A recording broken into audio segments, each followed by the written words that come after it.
Hello, my name is Ashley, and I'm gonna do a small little review of Alfredo 2 by The Alchemist and Freddie Gibbs after over a month of listening to the album. I just want to give this album a 10 out of 10 because I felt like that it doesn't matter what order that you put the album on. If you shuffle it, it does not matter. It is still a great listen every single time. And with me, I went out and bought it on vinyl with the strength of hearing 1995 when they dropped that as a single.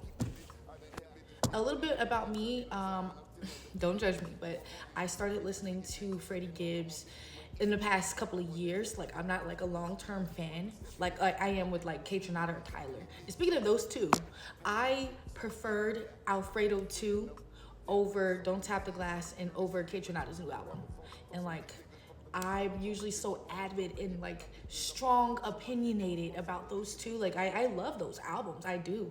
But for some reason, I keep gravitating towards Alfredo 2. Like, though, I'm telling you, like, it's crazy.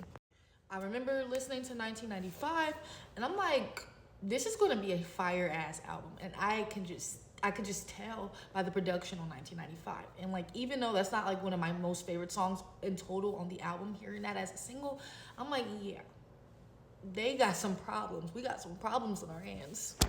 I remember I was at, I think I was going to go pick up an album that I had ordered online at a record store right around the corner from me. And I was listening to the album on the way over there. And I only got to Mar-a-Lago, which is the second track. And I went inside and I saw that they had like 2 copies. They said somebody already snagged it up. And I'm like, I haven't heard it all the way through, but what I heard so far is fine. So I went ahead and bought it, which is crazy because I don't go on a whim and buy stuff or buy albums. Because I feel like with vinyls, the only way that I'll buy a vinyl and put it in my collection, and I have a small collection because of this, is if I feel like I can listen to at least 75% of the album. I don't go out and buy vinyls for the hell of it, just to say I have the vinyl if I can't listen to it, because that's the whole point of a vinyl. Like, you put that on there and you let it ride the whole time. You flip it over, change disc, whatever you need to do, but like, there's no skips on that. So I feel like with me buying this, like, I already kind of knew what type of vibe it was gonna give. I mean, I was kind of put off track with Enchilada. We'll get into that. Like, I was not ready for Enchilada at all. Crazy. But I went ahead and bought that vinyl and I have 0 regrets. So when I first heard Enchilada, I was on my way from the record store to the car wash. And like, I heard the beat come in there and everything, and like, I'm like, okay. And then the beat dropped. I'm like, turned it up. Then I heard Anderson .Paak on that hook. I was done for. I think I repeated that. And usually I try not to repeat songs when I'm giving it a first listen, but I'm like, this is crazy. Okay, so I was gonna do a top 5 favorite songs of the album, but it's just so good that there's 6 that I just cannot go without listening to daily. So I'm gonna name off my top 6. Mind you, this is not in any order. I think I may just say it in the order of the track list because there's no way that I can even, I don't know, my favorite song keeps changing. That's how good the album is. Okay, in no order. And I'm gonna play a little clip. Mar-a-Lago.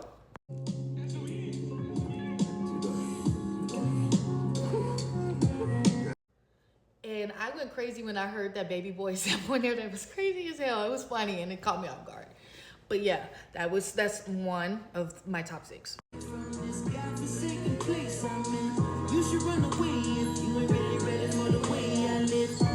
Enchilada, I think you already knew that was on my list because I had already mentioned how I had to repeat that song.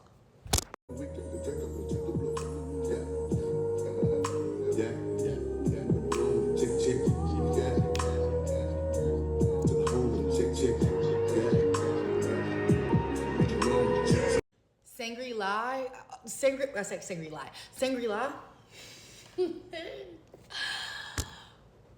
When I heard that one, I was like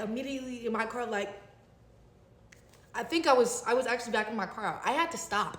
what I was doing. I'm like, dog, what the fuck? And then I disconnected my phone from my car speaker because it was too loud with the vacuum and all that stuff, and I put it on my headphones. I'm like, I need to digest this. Check. God damn it. I be goddamn it. I still go squeeze academics, titties, that fat bastard. Lavish Habits, that beat is disgusting. That shit made me go like somebody farted. That song goes nuts. Crazy. So that's 4 of my favorites. Yes, nigga, how your day? How are you? How are things? Shit bad, bitch, I might go insane like how was you? I can hop a plane like how are you? For the next bit of day, bitch, how about you? So Gold Feet, I think overall, like that is probably one of my favorites. Like if I had to put it in an order, Gold Feet is going to be in between 1 and 3, somewhere in there. And like JID's fucking, oh my God, my pants. JID, his verse, I was not ready for. And like, I just couldn't understand it. I couldn't wrap my head around it. I didn't know where we were going. It was so unexpected. It was so good. Like, She loves me, not loves me. No matter how niggas block, I can't be knocked from my spot. Should've gave it all up in that parking lot, but you ain't have to get shot. so most recently, I feel like with me going back through the album, I started to really hear John Claude. And like, I already, like I said, I heard the album back and forth. Who knows how many times? I know that's probably gonna be the most #1 listen album at the end of the year when my music breakdown for Apple Music. But one day, like, I think it was like a kind of a gloomy, rainy day. And like I had the album on shuffle. And then like that song came on. I'm just like, this just, I don't know. It just went with the vibe. Like, and I feel like each song on this album has its own vibe. And like literally you have different scenarios. And like, I feel like the song would just go with it. It's just crazy. But yeah, John Claude, like I just recently really started enjoying that one, and beautiful. Yeah, so overall I really enjoyed this album. I feel like I said, this is going to be my favorite album of the year. I mean, I don't know who else is releasing this year. I don't know, but I definitely feel like so far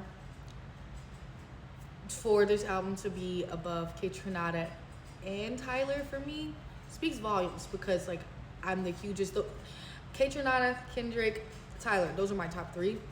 And my favorite music, that's just me, that's my opinion.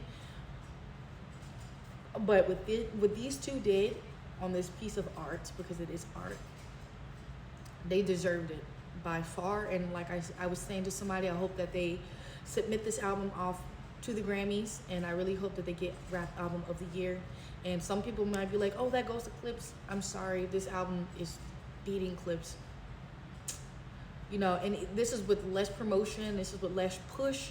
This is organically an album that I can just enjoy and like not even skip through the songs. Like, hands down, 10 out of 10.